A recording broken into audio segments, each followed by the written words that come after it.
pues muy buenas tardes a todos, a todas. Bienvenidos a una sesión más de webinar, ya el número 8 de este proyecto que nos gusta muchísimo, que se enmarca en el sentir, aprender y compartir. Una idea que surgió ya hace algunos meses y donde pues estamos invitando al talento local. Estamos haciendo un llamado a aquellas personas que dentro de nuestro estado, dentro de nuestros municipios, aquí en San Luis Potosí, pues hacen una notable diferencia o bien tienen una trayectoria sobresaliente en el campo, en distintos campos de la educación.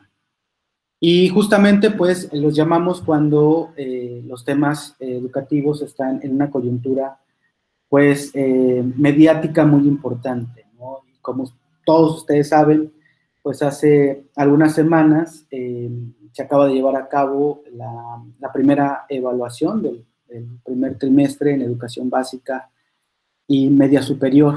Y derivado de esto, por los lineamientos y las orientaciones que emitió la Secretaría de Educación Pública, aunado como a todo el trabajo que han venido desempeñando muchos maestros en todo el estado para no dejar atrás a los niños y a los jóvenes, pues la verdad es que desencadenó toda una serie de comentarios, tanto en redes sociales como en medios de comunicación, muy, muy interesante.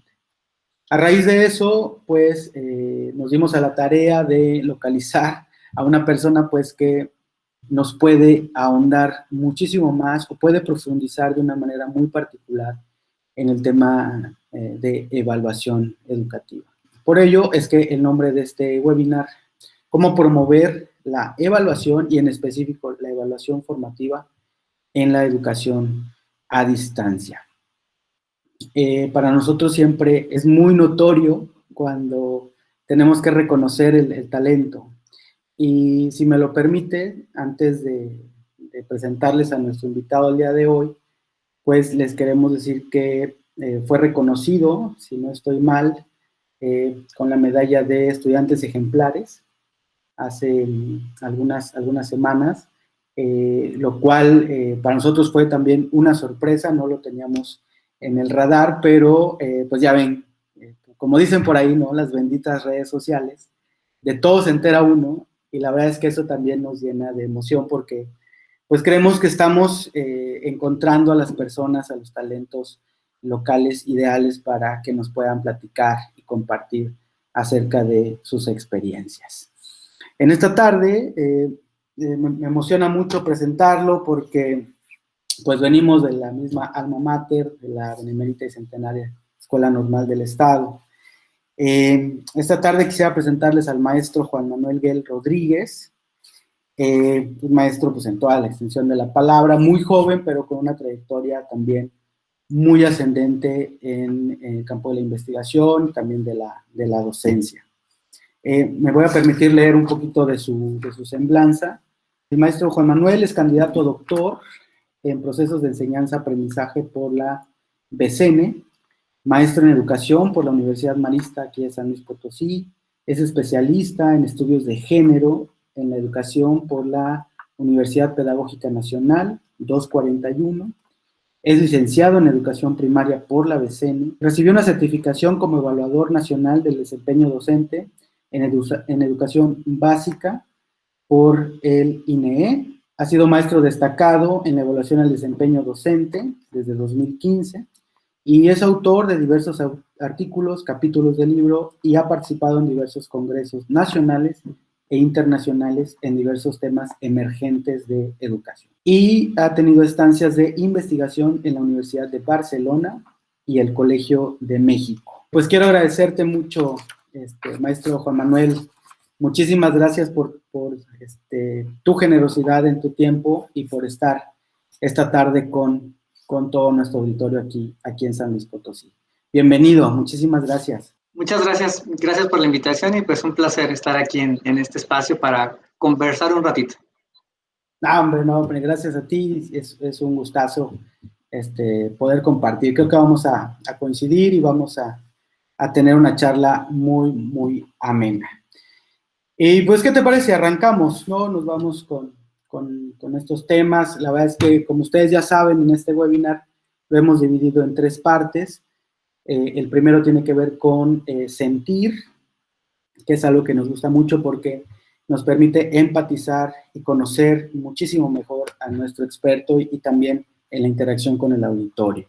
Entonces, ¿qué tal, Juan Manuel? ¿Cómo ha sido tu experiencia en este sentido de la pandemia? Sí, muchas gracias. Pues bueno, yo creo que esta situación de pandemia nos ha afectado, nos ha vulnerado a todos de muchas formas, ¿no? Yo creo que pues nos ha tocado aprender en la marcha de muchas maneras, no solamente en el ámbito educativo, sino también pues en el ámbito de salud, de economía y demás dimensiones de la vida cotidiana que pues al día de hoy se han visto afectadas, ¿no? Entonces yo creo que ahorita es una oportunidad importante de aprendizaje y pues me parece que el tema de la evaluación viene muy ad hoc porque precisamente evaluar nos ayuda a mejorar, ¿no? Ayuda a hacer un proceso reflexivo que nos permita mejorar.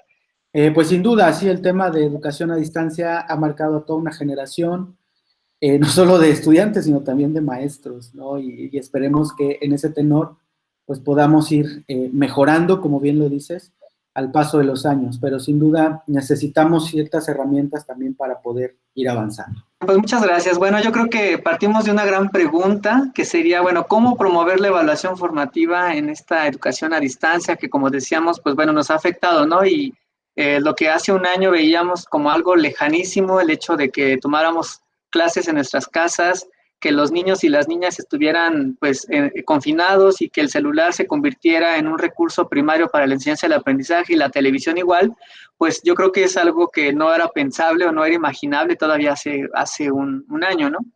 Entonces ahorita, bueno, estamos viviendo una transición interesante de estos procesos educativos y que pues al día de hoy pues nos ha traído algunas complicaciones, ¿no? Entonces aquí vamos a tratar de hablar un poquito de, bueno, de cómo hacer un proceso evaluativo, un proceso riguroso de evaluación que dé cuenta de un proceso de aprendizaje en esta modalidad a distancia. Y bueno, quizá para niveles como educación superior no sea tan nuevo esta modalidad, dado que pues la dinámica de la educación superior implica pues sí educación en línea, incluso hay planes de estudio que están diseñados en esa modalidad, pero en el caso de educación básica, me parece que es un tema bastante nuevo y que pues nos ha tocado adaptarnos a los profesores de estos espacios para pues irla sobrellevando esta situación y que podamos rendir un servicio educativo de calidad, ¿no? Entonces, por eso esta primera gran pregunta de cómo promover una evaluación en la educación a distancia. Y quisiera empezar, bueno, partiendo de lo que les decía de las redes sociales y de toda esta eh, eh, parte que está cubriendo el servicio educativo. Y en uno de estos espacios encontré esta fotografía que les muestro a ustedes del lado izquierdo de la pantalla, donde se muestra un ejercicio de matemáticas. Un padre de familia dice lo siguiente: aquí va un ejercicio de mates de mi hijo de 7 años. Yo creo que quien no lo ha entendido bien es el profe. Y vemos el ejercicio, ¿no? Y el ejercicio dice lo siguiente: escribe con cifra los siguientes números.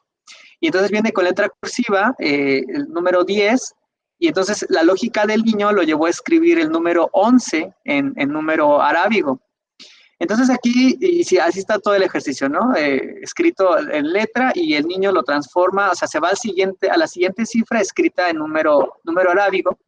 Y entonces aquí, pues, generaría una gran pregunta, ¿no? Decir, bueno, ¿qué nos está reflejando esto? Porque la lógica del profesor es tachar el ejercicio porque a su lógica o a su manera de construir su escenario educativo, pues lo lleva a pensar que el niño se equivocó, ¿sí? Pero si analizamos la lógica del niño, aquí está el niño demostrando mucho más allá de lo que el profesor le estaba pidiendo, que era escribir el número 10 con números arábigos, el niño escribe el 11. Quiere decir que este niño conoce la sucesión numérica, puede leer el número en letra, que está escrito en letra y puede plasmar la siguiente cifra. Entonces está demostrando otros conocimientos de manera adicional que de pronto el profesor no está considerando. Entonces, si lo hacemos en el sentido estricto de encontrar lo que queremos encontrar, pues entonces este niño estaría reprobado, ¿no? Prácticamente.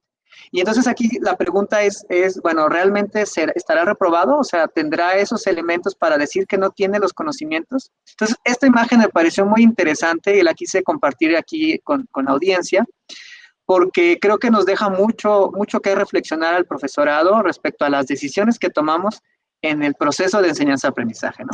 Y bueno, para un poco hacer, dramatizar un poco la situación, pues aquí tenemos este otro meme que también es parte de la cultura que está imperando en redes sociales y que pues con la pandemia se ha agudizado. Y bueno, ¿no? Cuando te dicen que reprobaste un examen, pero bueno, al menos ya es un pendiente menos. Y es como una manera de ir equilibrando esta otra mirada de que, bueno, ¿qué representa la evaluación? Nuestros jóvenes, en nosotros mismos, cómo se ha tomado, cuál es el elemento cultural que predomina en la construcción de un escenario de evaluación, ¿no? Sí. Oye, qué interesante, ¿no? Porque entonces nos lleva a la gran pregunta de cómo estamos evaluando, ¿no? Y qué estamos evaluando.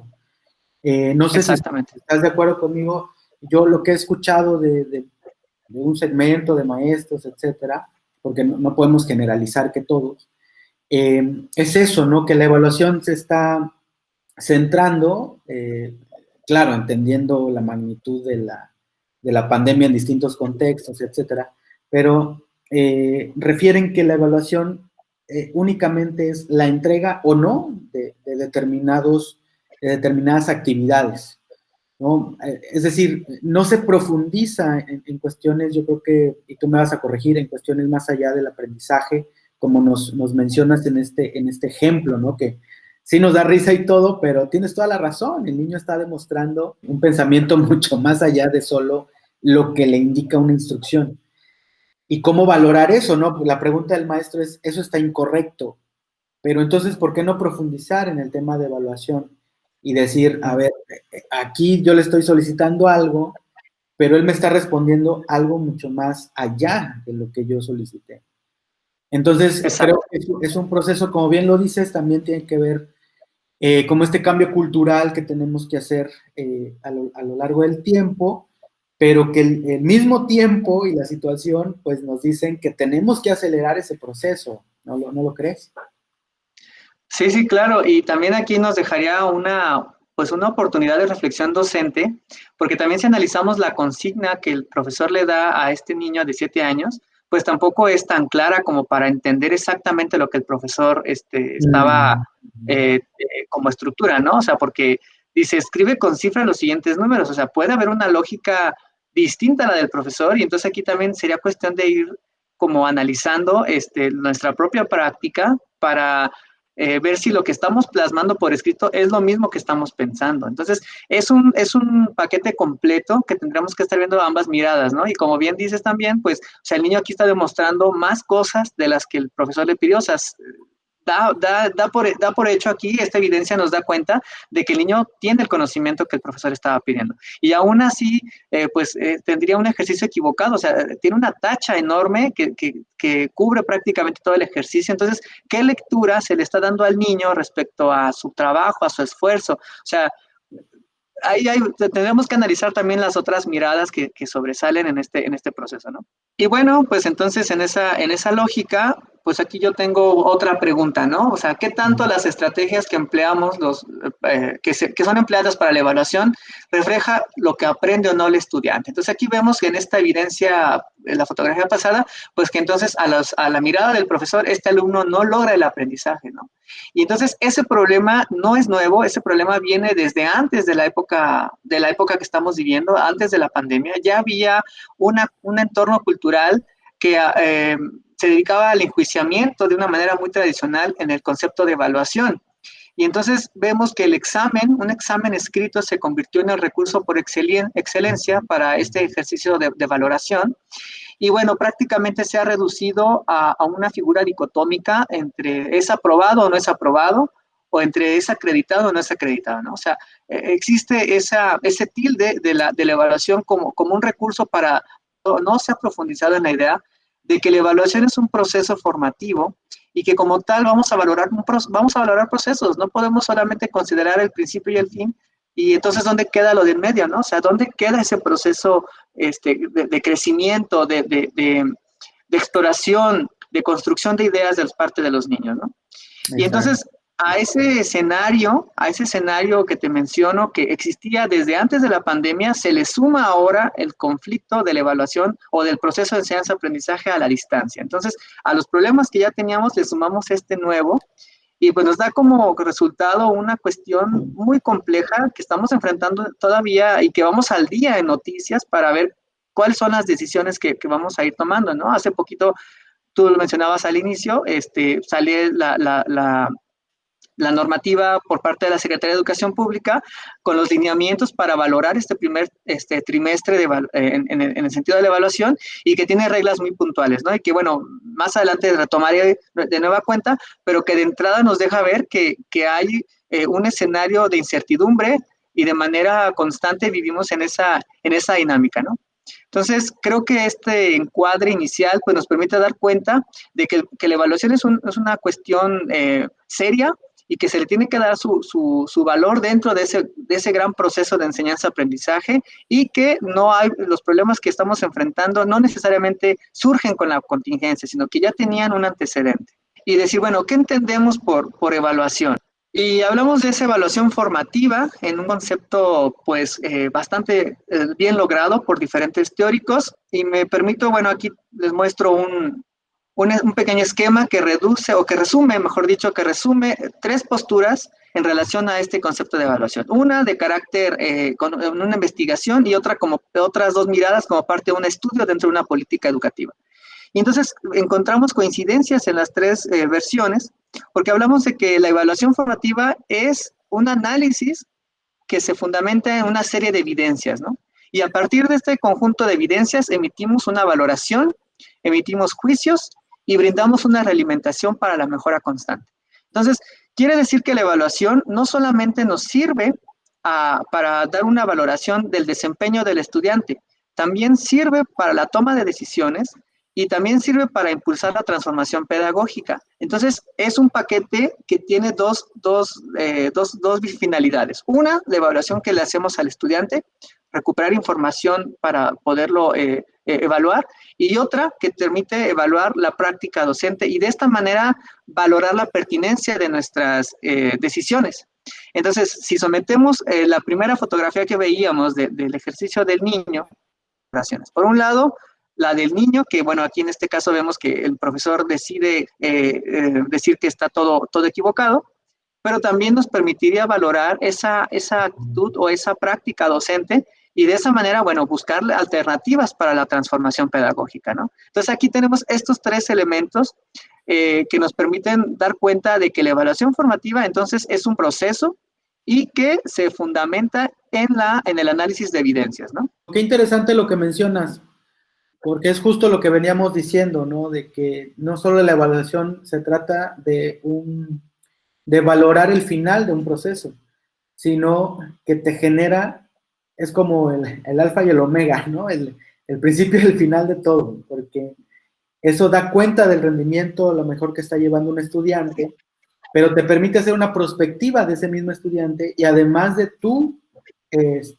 proceso de enseñanza, y te permite tomar decisiones en ese difícil camino de transición, ¿no? Y justo yo creo que es ahí donde está el reto toral que tenemos, ¿no? Que no es nuevo, como bien lo comentas, pero sí tenemos que hacer mucho más énfasis en que la evaluación es un proceso de sumo cuidado, y hay que valorarlo en esa dicotomía que tú mencionas, ¿no? No podemos centrarnos únicamente y quedarnos en la entrega de una actividad o no la entrega, sino más bien qué es lo que podemos hacer a raíz de lo que podemos lograr con las herramientas que tenemos al alcance, ¿no?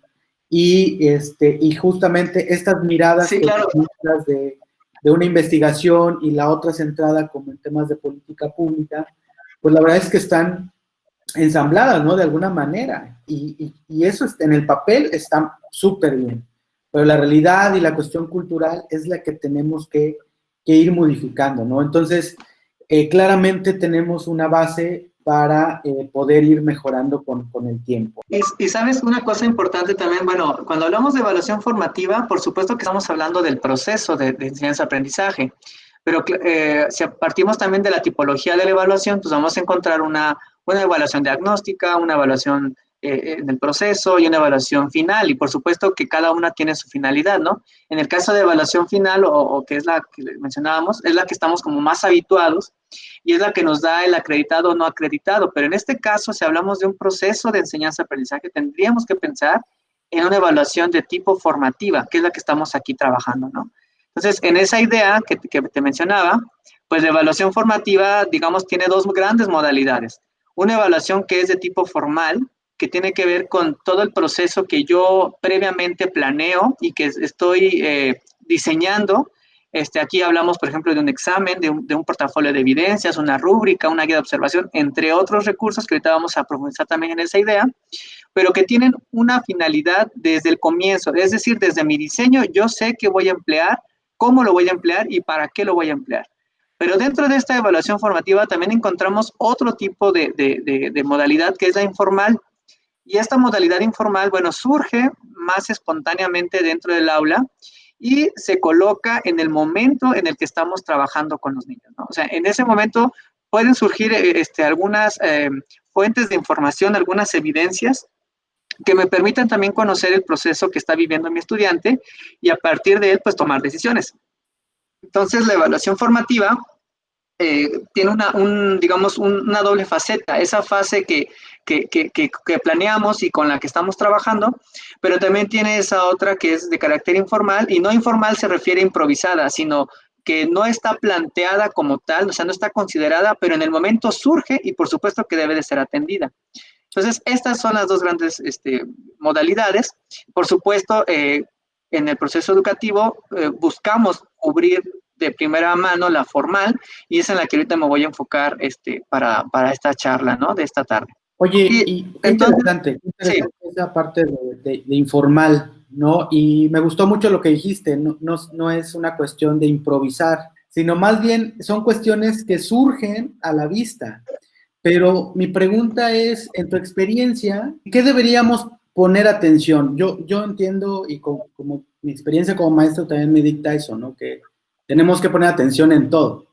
Pero a lo mejor, ¿en qué partes deberíamos enfocarnos al momento de observar a nuestros estudiantes? Como dónde focalizar la mirada en determinados procesos. mira, yo creo que desde el momento en que iniciamos nuestra clase, ahí podríamos iniciar con esta parte de la evaluación, pero muy concretamente en la parte de los desempeños. Cuando los estudiantes están realizando alguna interacción, están manipulando algún material, están asimilando algún texto, o sea, cuando existe un proceso de traer a colación alguna habilidad, un desarrollo de habilidades intelectuales específicas, cuando se da evidencia de eso, en ese momento puede ocurrir la evaluación, ¿no? O sea, cuando le preguntamos al alumno, ¿tú qué opinas de esto? ¿A qué te suena esto otro? ¿Cuál es tu posicionamiento a raíz de esto que estamos viendo? En ese momento se puede ejercer esta parte de la evaluación. Y cuando estamos hablando de cosas netamente conceptuales, ¿no? Pero, por ejemplo, en la parte actitudinal también es un ejercicio que se puede Claro. evaluar si estamos promoviendo, por ejemplo, la vivencia en valores.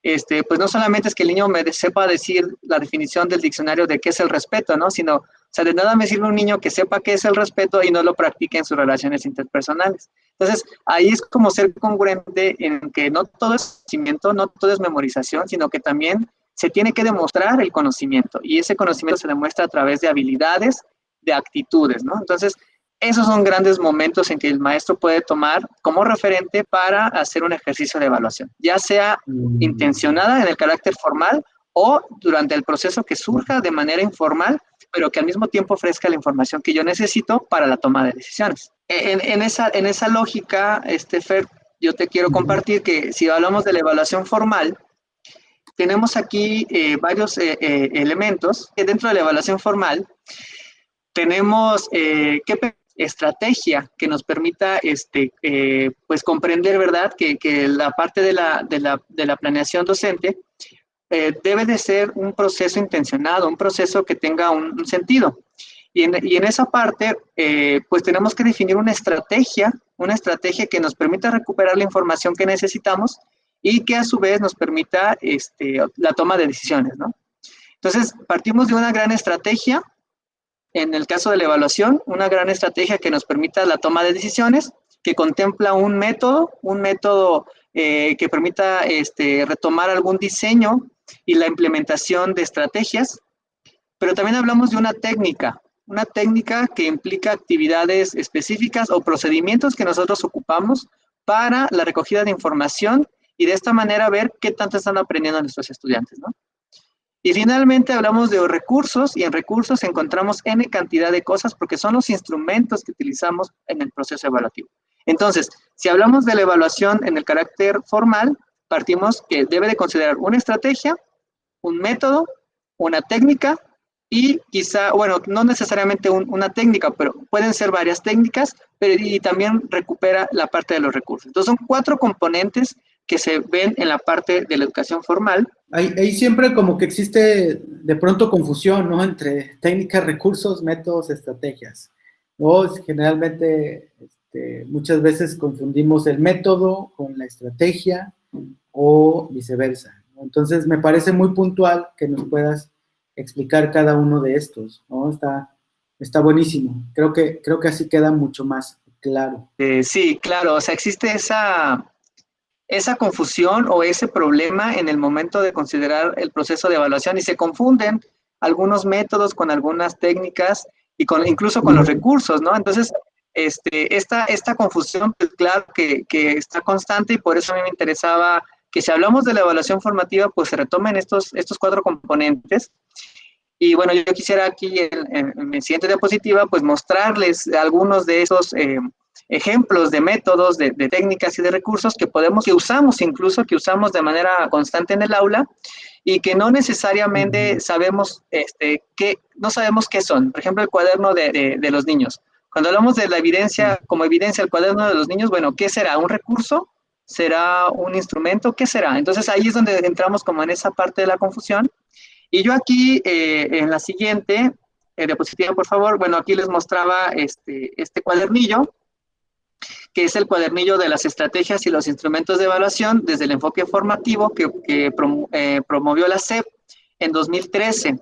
Y a mí este cuadernillo me parece genial porque recupera justamente lo que estábamos diciendo de qué es la técnica, de qué es el instrumento, y en ese sentido, tenemos, bueno, en el cuadernillo se manejan 4 técnicas, por supuesto hay más, pero digamos las 4 principales que se han utilizado en el proceso de enseñanza-aprendizaje es, bueno, partimos de la observación como una técnica, digamos, universal, y como recursos a la hora de aplicar la técnica de la observación podemos emplear lo que son las guías de observación justamente con indicadores claros que queremos identificar durante la intervención del proceso de enseñanza-aprendizaje. Encontramos también los recursos anecdóticos y los diarios de clase.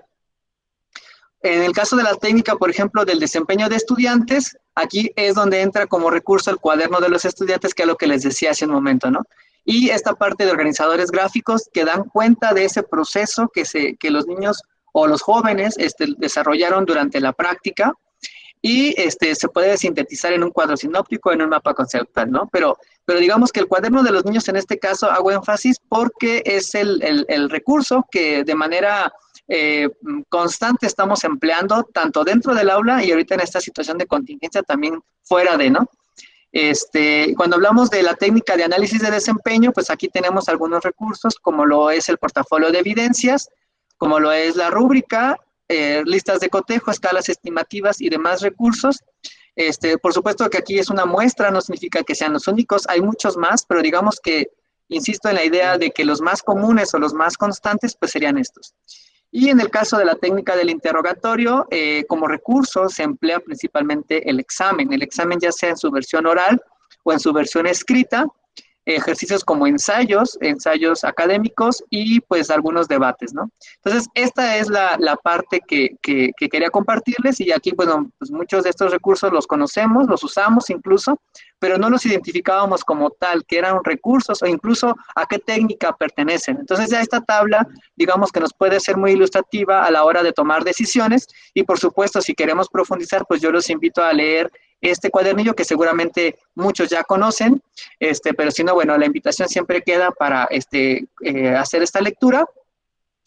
y tenerlo. Es de fácil acceso, lo pueden descargar directamente de internet y tenerlo ahí como un recurso de consulta constante, ¿no?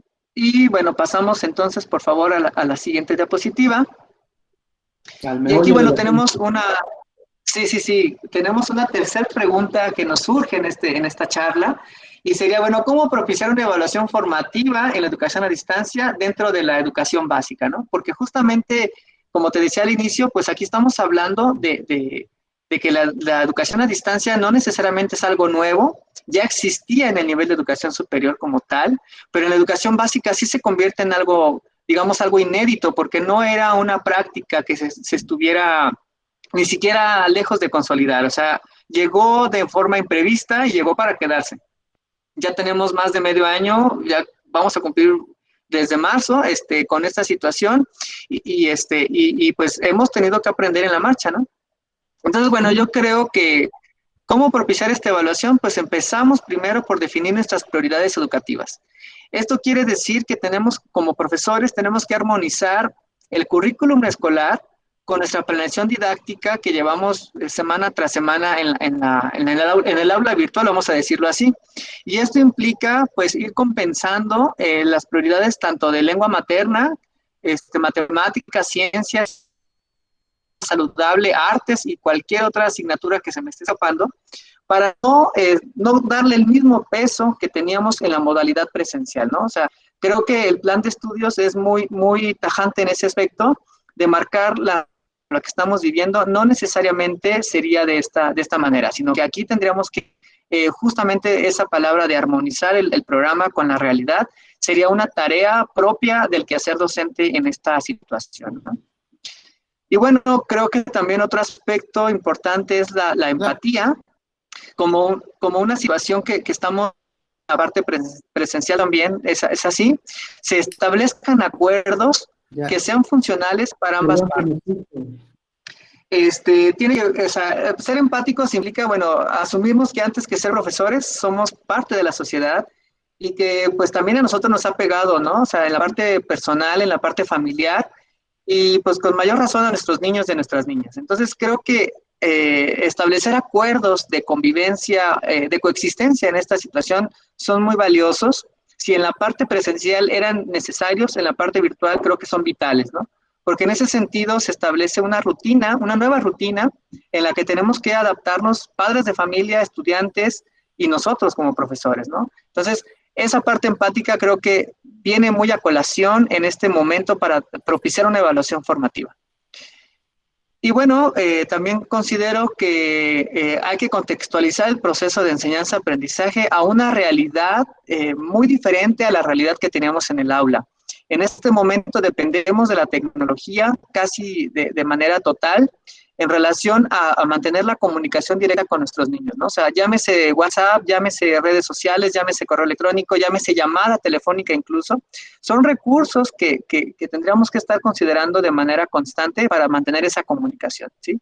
Por supuesto que hay casos en donde ni siquiera esto es posible, y bueno, está la televisión que también ha estado fungiendo un papel importante en este momento, pero a pesar de eso todavía hay quien en una situación de mayor marginación no tiene acceso, ¿no? Entonces ahí se buscan algunas otras estrategias. Pero la idea es contextualizar a lo que tenemos, a nuestra realidad inmediata y sobre la que tenemos que trabajar. Yo creo que son situaciones adversas en las que todos nos encontramos, pero me parece que sentarse y esperar a que lleguen las soluciones, pues no sería una alternativa viable. Me parece que lo correcto sería tomar el toro por los cuernos y con lo que tenemos hacerle frente, ¿no? Y bueno, creo que también es un elemento importante definir la estrategia de evaluación. Y aquí surgen algunas preguntas. ¿Qué quiero evaluar, no? O sea, no solamente es encargar trabajos y recuperar evidencia, sino decir, bueno, ¿qué quiero evaluar o qué me interesaría de este proceso? ¿Cómo lo voy a evaluar? O sea, ¿qué recursos voy a estar empleando? ¿Cuál va a ser mi técnica? ¿Qué instrumentos? Y de esta manera, pues clarificar desde el comienzo, desde antes de la ejecución, clarificar todos estos elementos ayuda bastante que como profesores vamos haciendo, ¿no? Me parece también que es importante evitar los comparativos entre una modalidad presencial y una modalidad a distancia. Yo creo que cada una tiene sus propias características y en este caso no nos viene nada saludable pensar que tendríamos que llevar un ritmo semejante al que teníamos en esa modalidad, que pareciera ya muy lejana, pero que fue, digamos, la moneda de cambio durante mucho tiempo. Y al día de hoy, pues nos enfrentamos a una realidad distinta y por supuesto tendría que haber cambios sustantivos en la manera en que estamos concibiendo ese gran proceso de enseñanza-aprendizaje y justamente de la evaluación formativa, ¿no? Y bueno, también como les decía al inicio de esta charla, pues también nos está tocando aprender a jugar las nuevas reglas del juego, y lo pongo entre comillas, por esta circular que surge a partir de la Secretaría de Educación Pública, donde se dan las orientaciones pedagógicas y los criterios de evaluación para este primer trimestre de evaluación, ¿no? Habrá profesores que no estaban de acuerdo, incluso hubo varias quejas de este documento, padres de familia incluso también, pero bueno, son orientaciones que buscan no perjudicar a nadie. A mí me parece que la estrategia va más encaminada a tratar de ser equitativos en cuanto a las posibilidades reales que tenemos tanto a familias de los niños y nosotros como profesores, ¿no? Entonces, este recurso, pues también hace un año sería impensable, pero bueno, vamos en esa dinámica de adaptarnos, ¿no?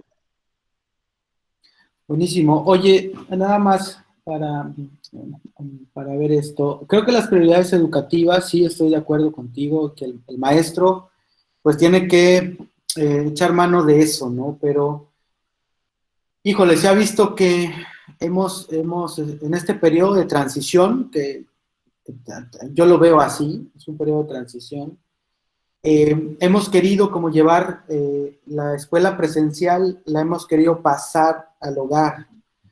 Sí. Y esto se nota muchísimo en el nivel de secundaria, de telesecundaria, que incluso están dividiendo quienes tienen la oportunidad de tener a su profesor en línea, están dividiendo en materias, se están dividiendo en horarios, y algo que me llama muchísimo la atención es eso, que el maestro está aislado, tratando de cumplir con un Sí.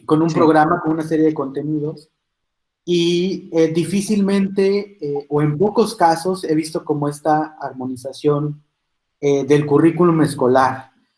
Algunos argumentan que es muy rígido, que no les dan oportunidad, que tienen que cumplir a cabalidad con el programa, pero bueno, tengo la esperanza de que esto va a ir modificándose. Ya hay indicios muy claros, pero creo que todavía no llegamos ahí, ¿no?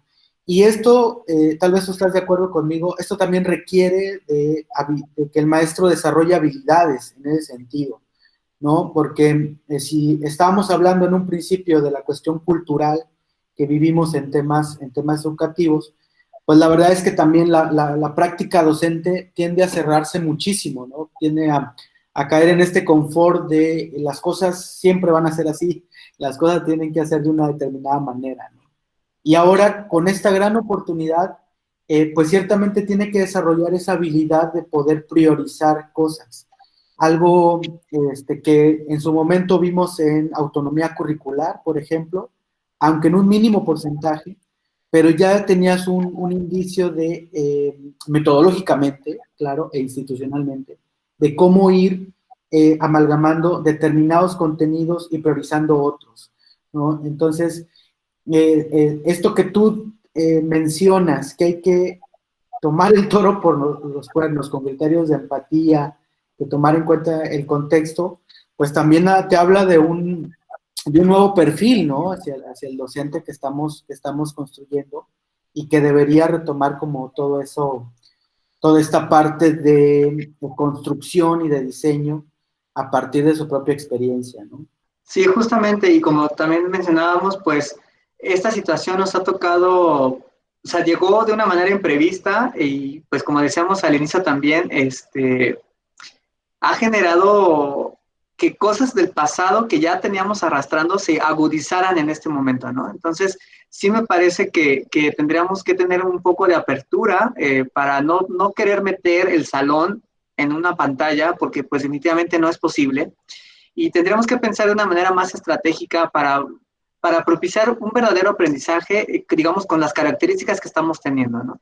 Porque también, pues es muy lamentable que exista la idea de que yo pongo mi estrategia y a los niños o a los jóvenes les toca adaptarse a mí, no yo a ellos. Yo creo que debe haber un equilibrio para pensar que, o sea, que de buena o de alguna manera lo que tenemos como profesores, pues es una idea, pero tiene que irse refinando, tiene que irse adaptando y contextualizando según las necesidades operativas, ¿no? Y eso ya lo definiría cada grupo en cada centro escolar y en cada región en la que estemos hablando. Entonces, probablemente alguna estrategia que funcione de manera muy eficiente, por ejemplo, vamos a hablar de Google Classroom, que sería un recurso que impulsa desde la parte de la parte oficial, pues no necesariamente es funcionar en todos los escenarios, ¿no? Tendríamos que buscar como un equivalente a esta estrategia y que responda a las necesidades contextuales de cada escenario, ¿no? Entonces, ninguna idea es universal ni es como una receta de cocina, sino más bien sería como partir de una idea, madurarla y adaptarla a la realidad en la que me estoy encontrando, ¿no?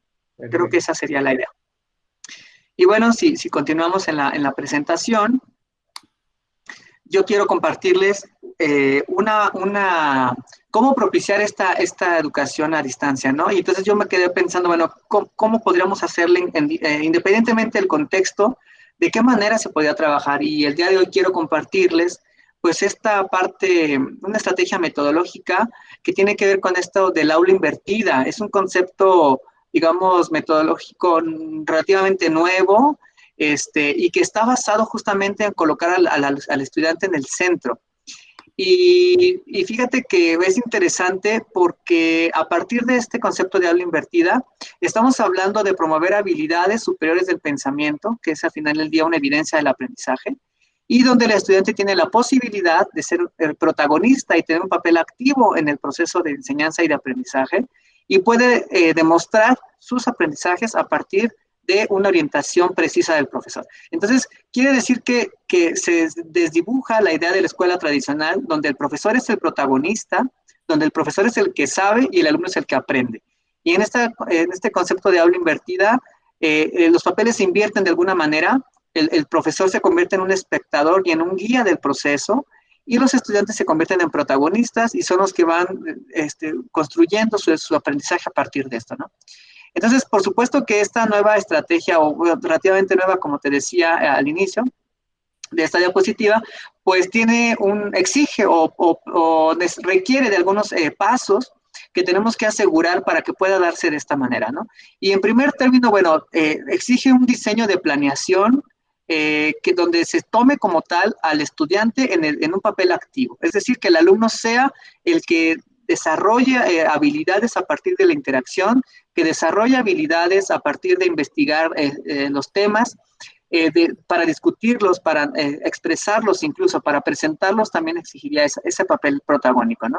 Entonces, el diseño de planeación tendría que sufrir un cambio considerable para que el alumno se colocara en este centro y, por supuesto, que el alumno tendría que ser partícipe de este proceso. O sea, se le tendría que explicar al alumno qué es lo que se estaría esperando que hiciera a partir de esta actividad, que se le estuviera diciendo, bueno, cuáles son las características de este diseño de planeación, del módulo, del bloque en el que se va a estar trabajando.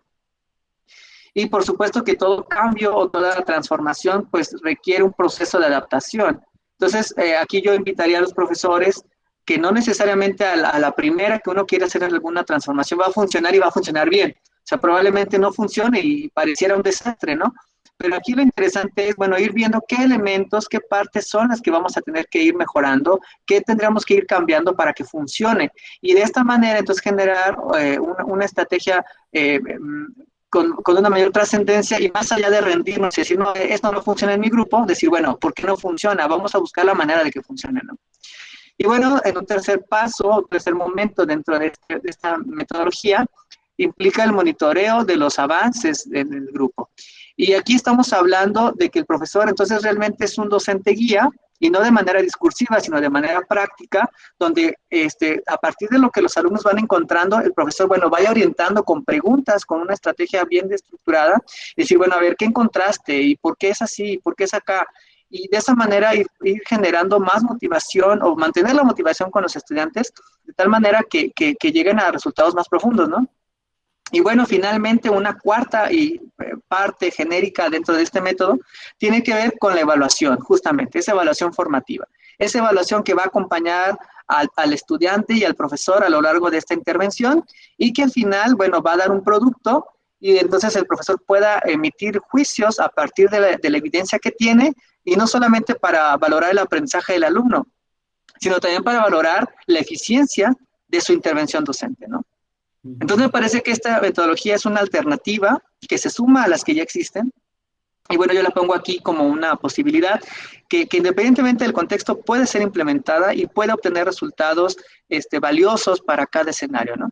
Entonces, bueno, aquí está, y lo planteo de esta manera como de ciclo, de una figura cíclica, porque sería como la idea, ¿no? De que acabamos un proyecto y podemos empezar algún otro, quizá con esta metodología, ir variando algunos pasos, pero que se mantuviera de manera constante. Entonces aquí el alumno tiene ese papel protagónico, ya no es aquel recipiente vacío que hay que llenar, sino que ya se convierte en un ente activo y eso pues genera mayores expectativas y mayores posibilidades reales de aprendizaje significativo. Creo que es una metodología muy interesante. La verdad es que es una gran oportunidad para comenzar a trabajar otras metodologías, ¿no?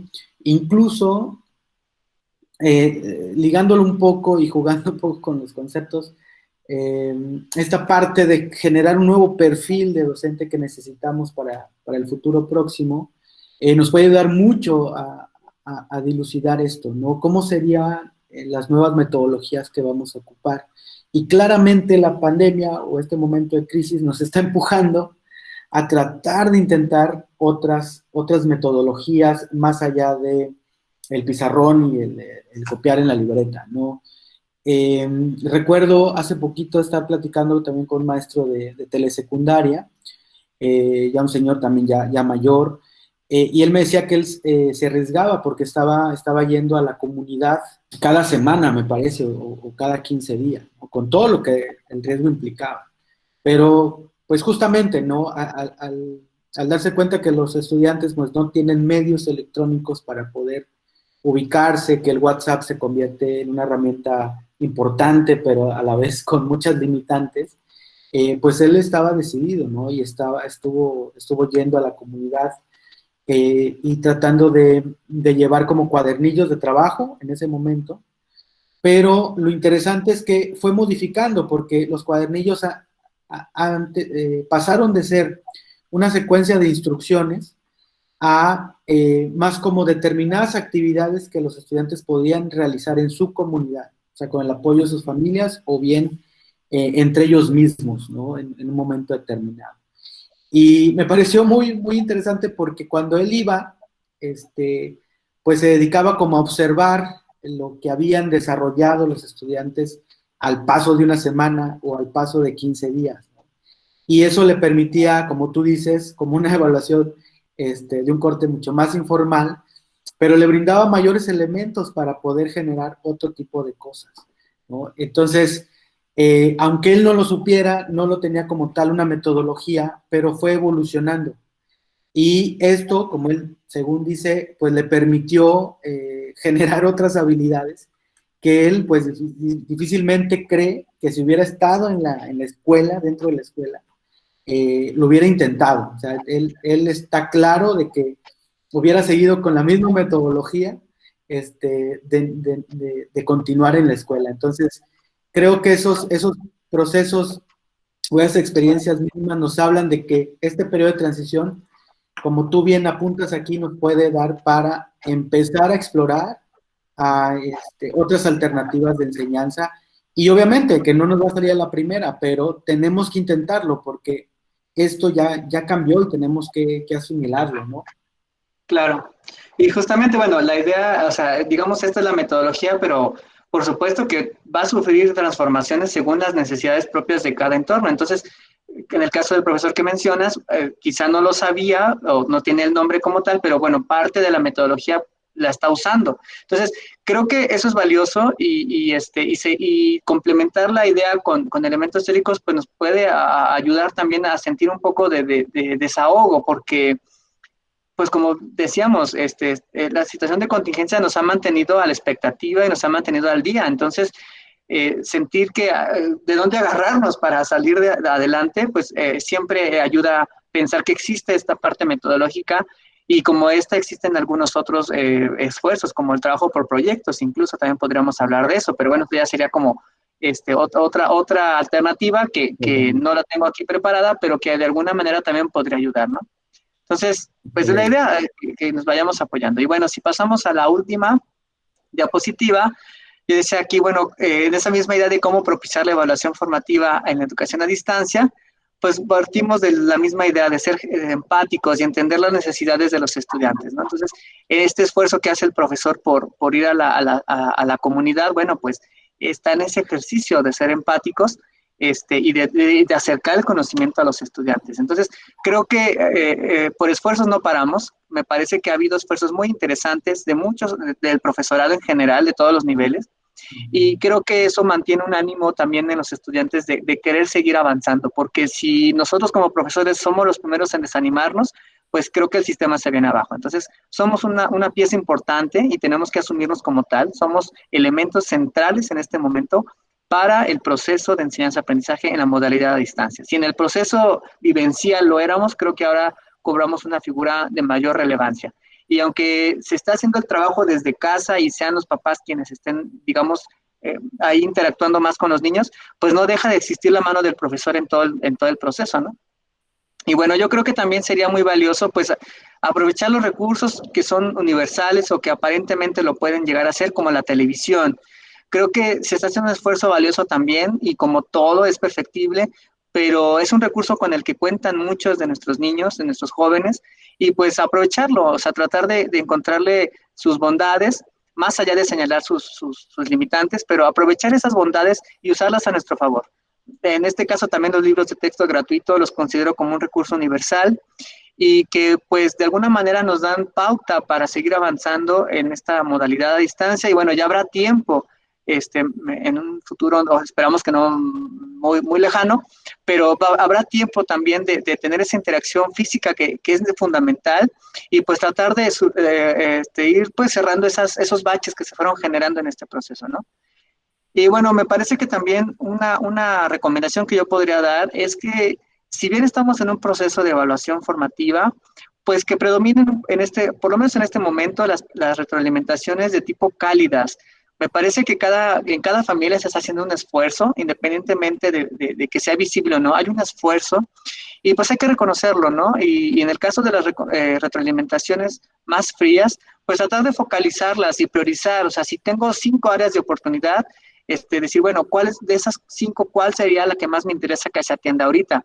Y entonces sobre esa trabajar, o sea, no saturar también, porque si mostramos una actitud de intransigencia o de una exigencia que es difícil que puedan cubrir nuestros estudiantes, pues eso también desanimaría, ¿no? A los niños. Y la idea es que mantengamos ese ánimo hasta que podamos vernos físicamente, hasta que podamos interactuar y recuperemos un poco nuestra normalidad, entre comillas, para poder tomar otro tipo de decisiones. Pero en el momento creo que hacer énfasis en las retroalimentaciones cálidas y focalizar las frías ayudaría bastante. Y bueno, creo también que las evidencias que vamos recuperando como profesores, pues nos va ayudando a hacer ese ajuste que necesitamos en el proceso de enseñanza-aprendizaje y la evaluación. Entonces también yo quisiera pues decir que no exista esa tensión o como soltar un poco, ¿no? Y que si hay errores, que si hay situaciones que mejorar, bueno, pues se atienden, o sea, como no verlo es que el profesor se equivocó, es que el profesor dijo así y ya no es así. O sea, somos sujetos perfectibles y lo interesante aquí sería, bueno, no cuántas veces me equivoco, sino qué estoy haciendo para que ese problema, que ahorita es problema, pues tenga transformaciones y deje de serlo. O sea, me parece que es más valioso eso que estar contando los problemas que vamos teniendo, ¿no? Y esa es una mirada muy propositiva y que es una finalidad de la evaluación formativa. Y bueno, a mí me parece que en el caso de los docentes y estudiantes, pues no tendríamos que estar pues peleándonos con la evaluación y verlo como decíamos al inicio, como un recurso de castigo o como un recurso que clasifica, ¿no? Y a colación, bueno, pues pongo esta imagen donde me pareció muy interesante porque dice que esa evaluación de japonés estuvo muy difícil y resulta que era un examen de cálculo, ¿no? Entonces aquí el alumno en este caso, pues ni cuenta se dio que era un examen de cálculo. Entonces, jugar un poco también con esta otra parte, pues nos ayudaría como a irlo, a asimilar de una mejor forma, que es un proceso y que como tal siempre va a ser perfectible, ¿no? Entonces, mientras más conscientes seamos de eso, creo que más nos ayudaría a relajarnos y a ocuparnos en la mejora constante de ese gran proceso que pues vamos a seguir llevando, no sabemos por cuánto más tiempo, pero que implica pues sí tomar decisiones y sí hacer frente con nuevos recursos metodológicos, con nutrición académica, a leer estos cuadernillos, a ver las recomendaciones que se emiten por parte de la Secretaría y de algunas investigaciones independientes, ¿no? O sea, creo que es momento de que el profesorado pueda nutrirse de toda esta gama, este abanico de conocimiento que se está generando a partir de este momento y que nos arriesguemos a hacer cosas diferentes. Eso creo que también es importante e irlo valorando, irlo documentando también ayudaría bastante. No, buenísimo. Me gusta mucho cómo cerraste con esta parte de reconciliación de la evaluación. Y sobre todo en este sentido de que no hay que verlo como algo final, o sea, algo finiquitado, de que la evaluación únicamente ocurre al final de todo un proceso. Creo que me llevo muchísimo de que parte central de la planeación que deberíamos estar pensando y diseñando en estos momentos tiene que partir de qué quiero evaluar realmente en los estudiantes, qué quiero saber, cómo están viviendo esta situación, puede también ser un aliciente para empezar por ahí. Entonces la evaluación se convierte en más que una serie de notas, pues se convierte en una descripción de tu proceso. Y obviamente eso tiene implicaciones mucho más inquietantes para todos como docentes, pero sin duda nos puede abrir esa puerta. Y algo que me gustó muchísimo es lo que dices de la realimentación cálida, porque también creo que muchos maestros debemos trabajar en eso, ¿no? A veces si a veces presencialmente nos cuesta mucho trabajo dirigirnos hacia los estudiantes de una forma más asertiva, pues ahora a través de una pantalla, pues se torna un reto doble, ¿no? Un reto mayúsculo. Entonces, que tú lo pongas aquí a colación me parece súper interesante, y más porque yo sí estoy convencido de que el tema de abandono escolar tiene que ver, va a estar mucho más relacionado con la experiencia que tiene el estudiante con el profesor o con sus pares a través de una pantalla. Entonces también formarnos en esta educación a distancia requiere también de ciertas habilidades comunicativas que tendremos que ir desarrollando, ¿no? Al paso del tiempo, porque se vuelve fundamental con los chavos e inherentemente tiene que ver también con la percepción que van a tener los mismos jóvenes de esta interacción con maestro-alumno y del propio objeto de aprendizaje. Entonces, creo que lo que nos muestra son principios muy valiosos que nos van a funcionar. Yo estoy seguro que muchos maestros también los van a tomar en cuenta para ir mejorando en este proceso.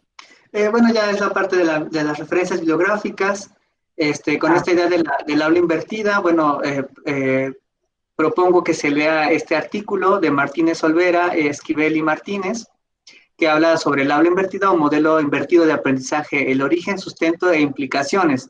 Creo que leer este texto ayudaría a comprender un poco más la metodología y bueno, entre otros documentos también que recomendaría leer es el de las estrategias y los instrumentos de evaluación, para comprender, a entender, bueno, mejor dicho, a aplicar estos instrumentos, ¿no? Porque una cosa es el diseño, otra cosa es la aplicación. Entonces aquí en este cuadernillo, de manera muy puntual, a manera de ejemplos, muestra algunas ideas que nos pueden ser útiles en la ejecución del trabajo, ¿no? Porque luego también vemos ahí de repente que en el discurso docente se nos quedan pues las ideas de cómo vas a evaluar con rúbricas y rúbricas. Y bueno, ¿y cómo es tu rúbrica? Y de ahí nos salimos, rúbrica, rúbrica, rúbrica, ¿no? O sea, entonces podemos emplear otros recursos que también son igual de eficientes y que pueden incluso, la rúbrica no necesariamente es el recurso más excelente en todos los casos, puede hacerlo en algunos, pero no en otros, y entonces hay otros recursos que nos pueden servir, otros instrumentos, para hacer una evaluación más certera o más precisa de lo que queremos recuperar, ¿no? Entonces, yo recomendaría estos dos documentos para la lectura y que podamos aplicarlo ya en nuestra realidad inmediata. Buenísimo. Oye, pues muchísimas gracias. La verdad es que ha sido una charla con sus altibajos en cuestiones tecnológicas, como ocurre hoy en día.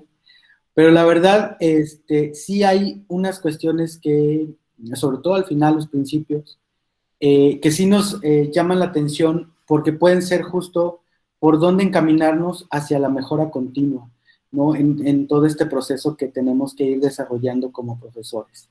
Y pues aprovechando, aquí tenemos a dos personas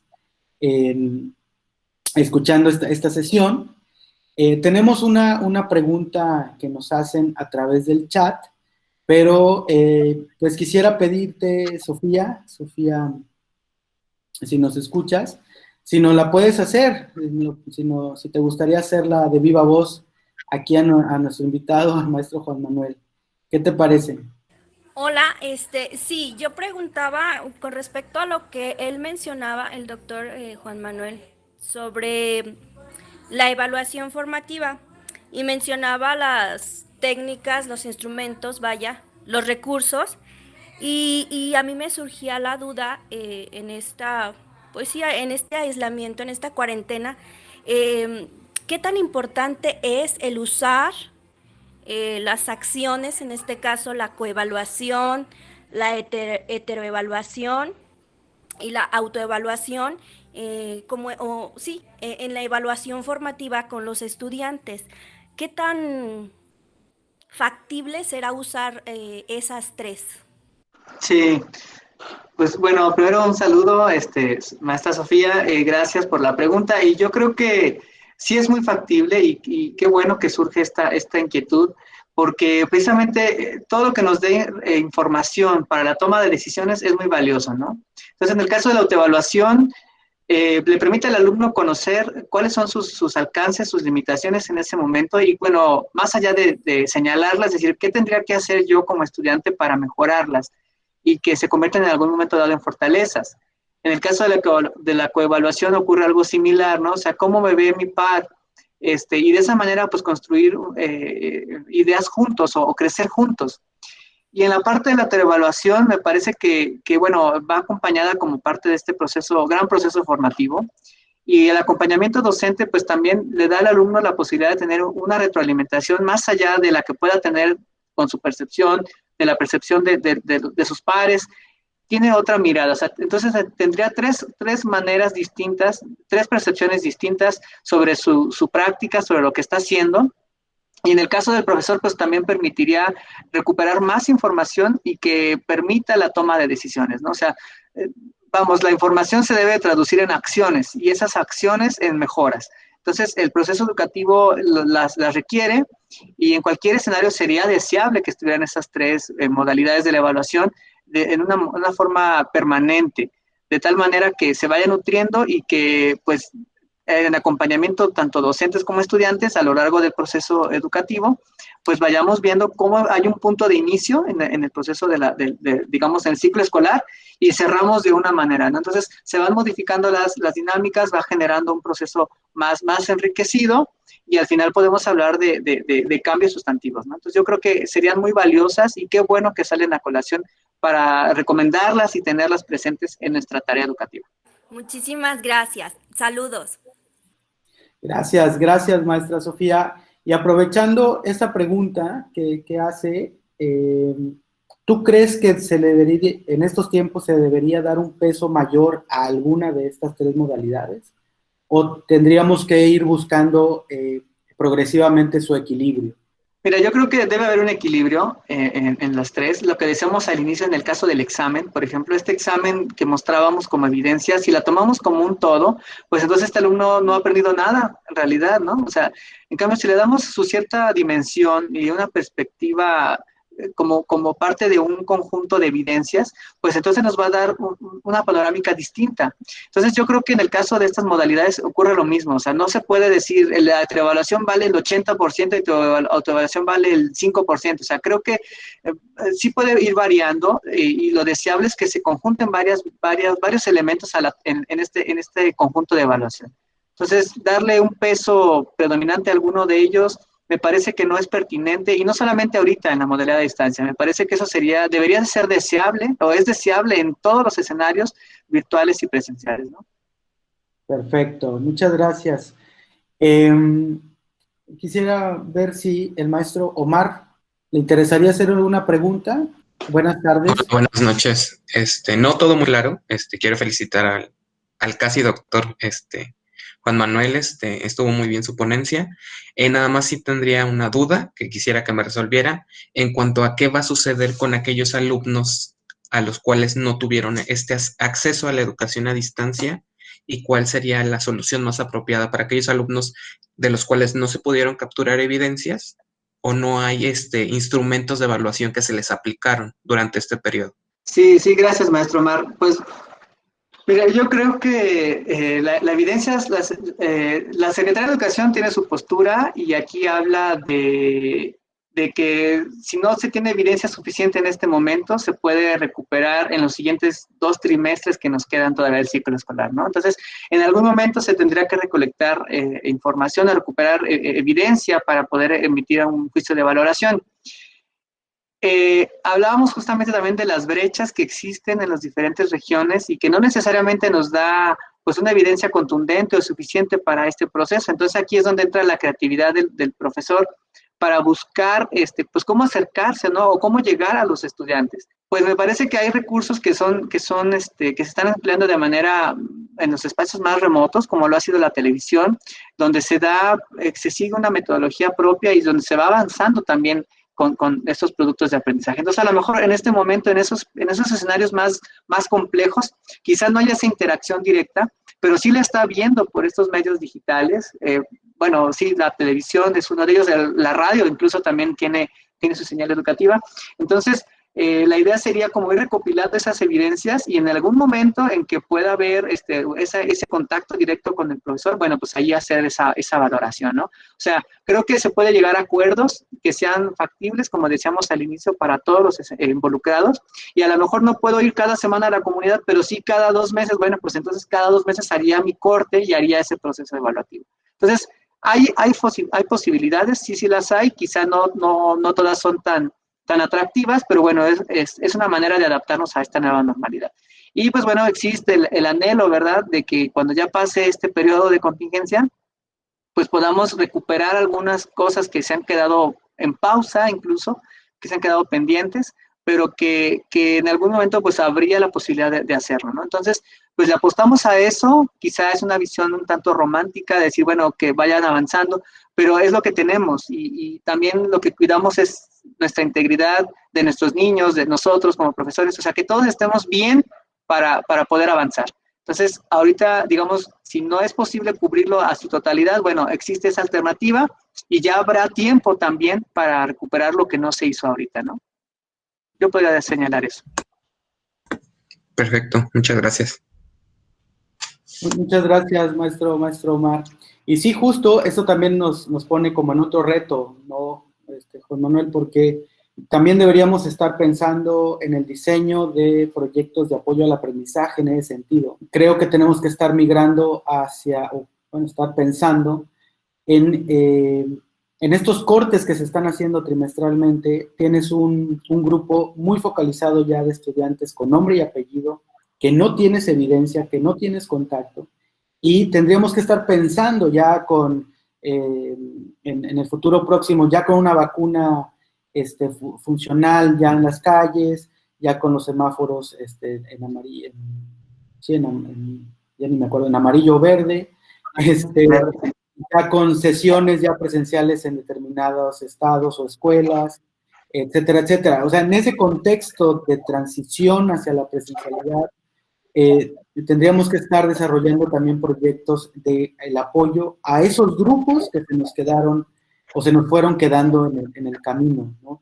Y yo creo que, sin temor a equivocarme, pues así como está la Secretaría hoy en día dando mucha flexibilidad en ese sentido, pues también podrá desarrollar otros esquemas para obtener evaluación de esos estudiantes a manera de diagnóstico o a manera de resultados preliminares que permitan su incorporación en el paso del tiempo, ¿no? Entonces, sí es preocupante, pero también entendemos, no hay que entender la situación, y que ya habrá tiempo, como dice el maestro Juan Manuel, ya habrá tiempo también para ir avanzando en esos temas. Pues muchísimas gracias.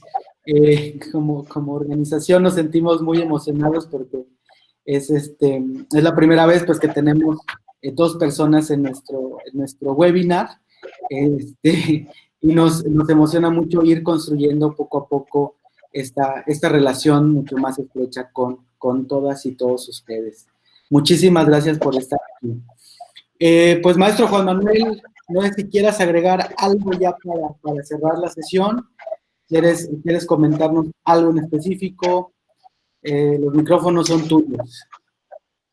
Sí, muchas gracias. No, pues igual agradecer a la audiencia que está esta noche acompañándonos, agradecer la oportunidad de platicar un poco. Y bueno, la idea de esta webinar y en general de estas charlas, pues es aportar, ¿no? Yo creo que estamos en esta posibilidad de hacerlo y pues con todo gusto, cualquier cosa, bueno, al inicio presenté mi correo, porque me gustaría también de esa parte de que si hay inquietudes o algo, pues se siga atendiendo, ¿no? Entonces, pues yo encantado de estar aquí acompañándonos y teniendo esta charla y como dijimos con sus detallitos hay técnicos, pero bueno, es parte de, ¿no? Y es parte de la nueva normalidad que estamos teniendo y que de alguna manera pues tiene un inicio y que esperemos que tenga pronto un final y que podamos generar entonces esas transformaciones que estamos planteando ahorita, ¿no?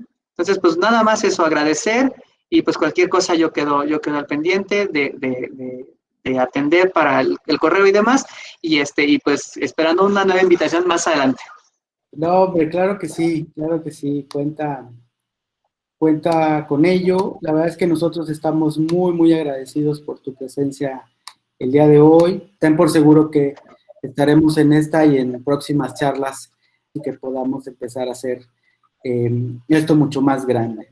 La verdad es que para Horizontes de Aprendizaje siempre es un gusto y yo al menos siempre lo digo, es un privilegio platicar con los colegas, platicar con los maestros y las maestras y más con quienes aquellos tienen una trayectoria sobresaliente y estamos muy focalizados en que el talento local empiece a hacerse de una voz en su propia tierra.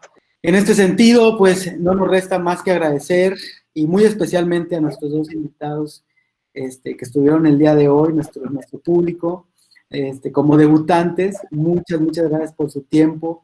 Y claro, maestro Juan Manuel, muchísimas gracias. La verdad es que este tema de evaluación y focalizando en evaluación formativa, pues es una herramienta fundamental para seguir adelante mejorando en el trabajo docente.